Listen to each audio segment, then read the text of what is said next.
झुटो माया साँचो ठान्ने एउटा पागल दिल थियो। पागल दिललाई तिमी बिना धड्किन मुस्किल थियो। नाहना नाहना नाहना नाहना झुटो माया साँचो ठान्ने एउटा पागल दिल थियो। पागल दिललाई तिमी बिना धड्किन मुस्किल थियो। मुसुक्क हाँसे पछाडिबाट पिठ्यौमा छुरहान्यौ। सल्लाह गरेर टाढिनु पर्ने हल्ला गरेर छाड्यौ। सल्लाह गरेर टाढिनु पर्ने हल्ला गरेर छाड्यौ। उनी हुन् 5 थर घर भएकी निर्मला कार्की। आफू 3 वर्षको हुँदा उनले आफ्नो आमा गुमाइन्। उनलाई भविष्यमा आफू कुशल गायिका बनेर आफ्नो आमाको सपना पुरा गर्नु छ। त्यही भएर निर्मला प्राय आमाको गीत गाउने गर्छिन्। उनले आमासँग सम्बन्धित एउटा गीत त आफैले लेखेकी पनि छन्। हामीले उनीसँग विशेष कुराकानी गरेका छौँ। यो पुरा भिडियो हेर्नुहोला अनि मनमा लागेका कुराहरू चाहिँ कमेन्ट बक्समा छोडिदिनु होला है। नमस्कार, यतिखेर म झापाको अर्जुनधारा नगरपालिका वडा नम्बर 6 मा आइपुगेको छु। आज मसँग एकदमै मिठो गीत गाउने बहिनी हुनुहुन्छ। हाइलाइटमा त तपाईँहरूले हेरिसक्नु भएको छ। अब म बहिनीसँग कुराकानी गर्न चाहन्छु। बहिनी नमस्ते। नमस्ते। तपाईँको परिचय दिनुहोस् न। मेरो नाम चाहिँ निर्मला कार्की। घर चाहिँ हजुरको? घर चाहिँ 5 थर है। अहिले हजुर अर्जुनधारा झापा आउनु भएको छ, के को सिलसिलामा होला? दिदी बिरामी हुनुहुन्थ्यो अनि दिदीलाई यसो हेरचाह गर्न। ए ल ठिक छ। भनेपछि निकै मिठो गीत गाउनुहुन्छ। दर्शकहरूले कतिखेर चाहिँ अब बहिनीले गीत गाउलिन् भनेर हतार गरिरहनु भएको छ। एउटा गीत सुनाउनु त है। अर्को कुन गीत गाउन चाहनुहुन्छ? म चाहिँ फापरको पिठो पठाइदेऊ आमा भन्ने। हस्, एकदम निकै नै राम्रो गीत छ। ल सुरु गरौँ न। हस् हुन्छ। फापरको पिठो पठाइदेऊ आमा, फापरको पिठो पठाइदेऊ आमा, यहाँको चामल साह्रै नै महँगो, यहाँको चामल साह्रै नै महँगो। यति नै। ल धन्यवाद। निकै मिठो गीत गाउनु भएको छ बहिनीले है। अनि अहिले के गर्दै हुनुहुन्छ तपाईँ? निकै गीत सङ्गीतमा रुचि राख्नु हुँदो रहेछ है। अहिलेसम्म कुनै सङ्गीतका कक्षाहरू लिनुभएको छ कि गुनगुनाउनु मात्रै हुन्छ? यसो अब घाँस तरास गर्दाखेरि गुनगुनाउँछु मात्रै। ए, अनि हजुरलाई ठ्याक्कै अब यो गीत गाउन चाहिँ कसरी प्रेरणा मिल्यो? सुरुमा चाहिँ कतिखेर चाहिँ तपाईँलाई मैले गीत गाउनुपर्छ अथवा म गीत गाउन सक्छु भन्ने कुरा चाहिँ कसरी आयो? मलाई चाहिँ अब जब एल्ना चौहानको गीत तिम्रो नामको सिन्दुर भन्ने गीत चलेको थियो, त्यति बेला म 12-13 वर्षको थिएँ। त्यति बेला चाहिँ गीत गाउन खासै मलाई आउँदैन थियो। त्यो गीत सुनेपछि चाहिँ मलाई पनि कति राम्रो गीत गाउनु भएको भन्ने भयो। त्यो गीत सुनेपछि चाहिँ मलाई नि गीत गाउँ लाग्यो। त्यसपछि चाहिँ मैले आफै पनि गीत बनाउन थालेँ। ए ल ठिक छ। अबको क्रममा एलिना चौहानको गीतबाट चाहिँ प्रेरित भएको भन्नुभएको छ होइन? हजुर। एलिना चौहानको कुनै एउटा गीत सुनाइदिनुहोस् न। हस् हुन्छ। झुन्नी भरिलाई रुवाई गयौ तिमी, अझै पनि यो मनमा छौ तिमी, धोकेबाज हौ तिमी, धोकेबाज हौ तिमी, धोकेबाज हौ तिमी, धोकेबाज हौ तिमी। कति रोए म तिम्रो लागि, कति कराए तिम्रो लागि, तर बुझेनौ। धोकाको खेती गर्ने रहेछौ, दिनदिनै मोटो साट्ने रहेछौ, तर भनेनौ। यति साह्रो निस्वार्थी भयौ तिमी, अझै पनि यो मनमा छौ तिमी, धोकेबाज हौ तिमी, धोकेबाज हौ तिमी धोकेबाज हौ तिमी धोकेबाज हौ तिमी। यति नै। पक्कै पनि निकै मिठो गीत गाउनु भएको छ बहिनीले है। भनेपछि नि अलिकति हामी बहिनीको पारिवारिक कुरा पनि जोडौँ।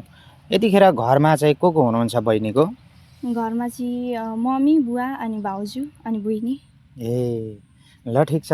भनेपछि अब भविष्यमा चाहिँ बहिनीको के छ त इच्छा? सङ्गीत क्षेत्रबाटै अघि बढ्न पाए हुन्थ्यो भन्ने छ कि यो एकदमै भिडियो हेर्ने हाम्रा लाखौँ दर्शक श्रोताहरूलाई चाहिँ जानकारी दिनुपर्ने हुन्छ? यति मिठो गीत गाउनुहुन्छ, बहिनीको भविष्यको प्लानिङहरू चाहिँ के छ त? मलाई चाहिँ गीतै गाउन मन लाग्छ। ए ल पक्कै पनि बहिनीलाई भविष्यमा एउटा राम्रो गायिका बन्न मन छ। बहिनीको यो आवाजले नेपाली साङ्गीतिक आकाशमा कतिको उचाइ भर्न सक्छ त्यो त दर्शक श्रोताहरूकै हातमा छ। हामी निरन्तर बहिनीसँगको कुराकानीमा छौँ र यतिखेर बहिनीलाई म पुनः अर्को गीत गाउन आग्रह गर्छु। कुन गीत सुन्छौँ अब हामी? म एल्ना चौहानकै। हस् गाइदिनुहोस् न। छोडेर नजाऊ है मायालो मसँग नरिसाऊ है मायालो छोडेर नजाऊ है मायालो मसँग नरिसाऊ है मायालो तिमी मेरो जुन तारा तिमी मेरो सहारा तिमी माया तिमी छाया तिमी संसार। यति नै। धन्यवाद। बहिनीलाई चाहिँ खास गरी कस्तो खालको गीतहरू गाउन मनपर्छ? जस्तो आधुनिक, लोकदोरी, पप सङ, खास गरी कस्तो गीत गाउनुहुन्छ अथवा सेन्टिमेन्टल कस्तो मनपर्छ? मलाई चाहिँ आधुनिकहरू।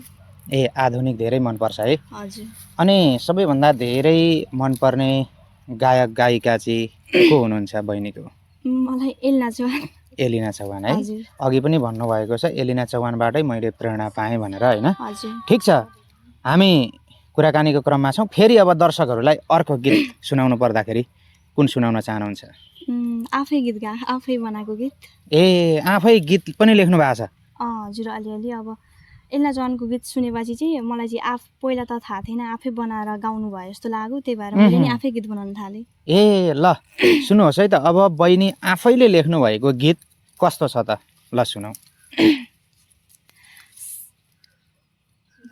हुन्छ सुरु गरौँ। संसार त देखायो आमा हुर्काउन पाएनौ संसार त देखायो आमा हुर्काउन पाएनौ अब त तिम्री छोरी ठुली भइसकी जति ठुली हुन्छे उति तिम्रो यादमा रुन्छे अब त तिम्री छोरी ठुली भइसकी जति ठुली हुन्छे उति तिम्रो यादमा रुन्छे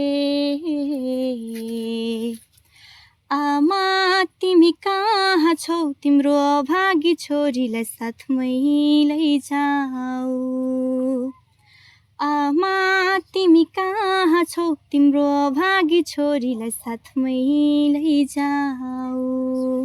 यति नै। निकै मिठो गीत गाउनु भएको छ बहिनीले। आफ्नो आमालाई सम्झेर निकै नै मिठो गीत गाउनु भएको छ। यतिखेर बहिनीसँग कुराकानी गरिरहँदाखेरि मैले पनि आफ्नो आमालाई सम्झिरहेको छु र आज कस्तो संयोग परिदियो भने आज मेरो जन्मदिन पनि हो र बहिनीसँग मैले कुराकानी गर्न पाएँ। खास गरी आमाको गीत बहिनीले गाउनु भएको छ। मैले आमालाई सम्झिरहेको छु। आमा मेरो साथमा हुनुहुन्न तर पनि धेरै धेरै सम्झिरहेको छु। अब फेरि हामी अर्को गीत सुनाउन, कुन गीत सुनाउन चाहनुहुन्छ? म एल्ना चौहानको। हुन्छ ल सुनाउन त। दुःख गरी हिँड्छु म एउटै फोन किन्छु दुःख गरी हिँड्छु म एउटै फोन किन्छु छैन मलाई फेर जसले जे भने नि छैन मलाई फेर मेरो कुरा काट्नेलाई भातको सट्टा खिर मेरो कुरा काट्नेलाई भातको सट्टा खिर मेरो कुरा काट्नेलाई भातको सट्टा खिर मस्तीसँग बाँच्छु म टिकटक भरि नाच्छु मस्तीसँग बाँच्छु म टिकटक भरि नाच्छु खान्न कहिले हार जसले जरो खाने नि खान्न कहिले हार मेरो कुरा काट्नेलाई गर्छु नमस्कार मेरो कुरा काट्नेलाई गर्छु नमस्कार मेरो कुरा काट्नेलाई गर्छु नमस्कार। निकै मिठो गीत गाउनु भएको छ है। एलिना चौहानको गीत चाहिँ बहिनीलाई निकै धेरै मन पर्दो रहेछ होइन। ल एकदम नेपालकी चर्चित गायिका पनि हुन् एलिना चौहान। यतिखेर हामी पुनः कुराकानीको क्रमलाई नै अघि बढाउन चाहन्छौँ। बहिनीले खास गरी यसभन्दा अगाडि कुनै गीतहरू रेकर्ड गराउनु भएको छ कि छैन, त्यस्तो अवसरहरू प्राप्त भएको छ कि छैन? विभिन्न कार्यक्रमहरूमा आफू स्कुल पढ्दाखेरि अथवा भजन कीर्तन गाउँघरमा हुने त्यस्तो कतै गाउने पनि गर्नुभएको थियो कि? हजुर, भजन कीर्तन हुँदै अलिअलि अनि स्कुलमा चाहिँ एकचोटि चाहिँ गीत गाएको थिएँ। अब आफूसँग फोन पनि थिएन अनि ट्र्याक बिनै गीत गाएको। भनेपछि जे होस् ट्र्याक बिना भजनतिर अथवा गाउँघरमा जति पनि कार्यक्रमहरू आयोजना हुन्थ्यो आफूलाई बोलाएको खण्डमा अथवा गएको खण्डमा चाहिँ गाइयो है। हजुर। ल ठिक छ, अब फेरि हामी अर्को गीत सुनाउन त। हस् हुन्छ। तिम्रो मायाले बाँधेर राख मेरो सिरानी होस् तिम्रो काख तिम्रो मायाले बाँधेर राख मेरो सिरानी होस् तिम्रो काख जान नदेऊ मलाई अब टाढा माया यो होस् अझै अझै गाढा तिम्रो मायाले बाँधेर राख मन मेरो तिमीबाट टाढा नजाओस् मन मेरो तिमीबाट टाढा नजाओस् आधी होरी सम्बन्धमा कहिले नआओस् आधी होरी सम्बन्धमा कहिले नआओस् तिम्रो मुटुमै थोनेर राख मेरो सिरानी होस् तिम्रो काख। यति नै। एकदमै मिठो गीत गाउनु भएको छ है बहिनीले। म चाहिँ गीत सुन्दा सुन्दै सुनि नै रहेको रहेछु क्या, गीत सकिँदा पनि। भनेपछि अब के छ त, खास गरी हामीले बहिनीसँग कुराकानी गरेका छौँ, अघि पनि भन्यौँ होइन, हामी कार्यक्रमको अन्त्यतिर पनि आइसकेका छौँ। यो भिडियो हेर्ने दर्शक श्रोताहरूलाई के भन्न चाहनुहुन्छ? हजुर, अब माया गरिदिनु होला भन्न चाहन्छु। पक्कै पनि अघि बहिनीले भनिसक्नु भएको छ, बहिनी भविष्यमा एउटा गायिका बन्न चाहनुहुन्छ, त्यही भएर अहिले मेहनत गरिरहनु भएको छ। हामी बहिनीलाई एकदमै धेरै शुभकामना पनि दिन चाहन्छौँ। आवश्यक अनुसार मेहनत गर्नुहोला, सङ्गीतका कक्षाहरू लिनुहोला। खास गरी यो बहिनीको प्रतिभालाई चाहिँ हामीले सही ठाउँमा पुर्याउन सक्यौँ भने पक्कै बहिनीले चाहिँ केही राम्रो अवसर प्राप्त गर्नुहुन्छ कि भन्ने पनि हो। अब जाँदा जाँदै अन्तिममा एउटा गीत गाएरै हामी छुटौँ न त, अन्तिम साङ्गीतिक कोसेली स्वरूप एउटा। हुन्छ, म आमाकै गीत गाउँछु है। हस्। आमासँग रमाएको कोही देख्दाखेरि मेरी आमा फर्किआउँछिन् जस्तो लाग्छ फेरि आमासँग रमाएको कोही देख्दाखेरि मेरी आमा फर्किआउँछिन् जस्तो लाग्छ फेरि आमाको मन दुखाउनु कहिले जानी जानी आमा साथमा हुने मान्छे कति भाग्यमानी दुःख गरी जन्माएर खुसी साट्न पाइनौ आमा फर्की आउँछु भन्थ्यौ तर फर्की किन आइनौ आमा म त दिन रात तिम्रै सम्झनामा म त दिन रात तिम्रै सम्झनामा यति नै भन्न चाहन्छु। निकै मिठो गाउनु भएको छ। भनेपछि बहिनीले आमाका गीतहरू पनि अलिक बढी गाउनु हुँदो रहेछ होइन? हजुर। खास गरी के छ यसमा, के कुरा लुकेको छ? अब आमा चाहिँ म सानै हुँदाखेरि आमा बित्नु भयो अनि त्यही भएर आमाको चाहिँ याद आइरहन्छ, त्यही भएर भनेपछि अहिले बहिनीको आमा पनि साथमा हुनुहुन्न, बितिसक्नु भयो? हजुर, म 3 वर्षको हुँदाखेरि बित्नु भएको है। ल पक्कै पनि है, मैले अघि बहिनी आफैले लेखेको गीत गाउँदाखेरि मैले आफ्नो पनि प्रसङ्ग जोडेको थिएँ। मेरो पनि आमा हुनुहुन्न, त्यो भएको हुनाले गर्दाखेरि त्यो गीतले थप मलाई चाहिँ भावुक पनि बनाएको थियो। भनेपछि 3 वर्षको हुँदाखेरि आमा बित्नुभयो होइन? अनि खास गरी अब गीत सङ्गीतकै माध्यमबाट एउटा राम्रो गायिका बन्न सक्यो भने आमाको सपना पनि पुरा हुन्छ कि भन्ने हो? हजुर, पक्कै पनि। ल ठिक छ। एकदमै धेरै हामी बहिनीलाई शुभकामना दिन चाहन्छौँ। आफू 3 वर्षको हुँदा आफ्नो आमा गुमाएकी बहिनीको यो पीडा तपाईँहरूले पक्कै बुझ्नुहुनेछ। जोसँग आमा हुनुहुन्छ आमालाई धेरै माया गर्नुहोला, किनभने गीतको माध्यमबाट पनि बहिनीले भनिसक्नु भएको छ आमा हुने मान्छे चाहिँ संसारको सबैभन्दा धेरै भाग्यमानी हो भनेर। ठिक छ, कुराकानीको लागि बहिनीलाई धेरै धेरै धन्यवाद। तपाईँको एकदम उज्जवल साङ्गीतिक भविष्यको म कामना गर्न चाहन्छु। धेरै मेहनत गर्नुहोला, खास गरी आफू अघि बढ्ने क्रममा चाहिँ जति मेहनत गर्नुपर्छ तपाईँले मेहनत गर्नुहोला। धेरै धेरै धन्यवाद। अन्तिममा केही भन्नु छ? हस्, हुन्छ। यो गीत चाहिँ सबैले मन पराइदिनु होला। म यस्तो ठाउँमा छु, अब हजुरहरूले सबैले माया गरिदिनु होला, धेरै माथि पुर्याइदिनु होला। पक्कै पनि। ल धन्यवाद छ बहिनीलाई।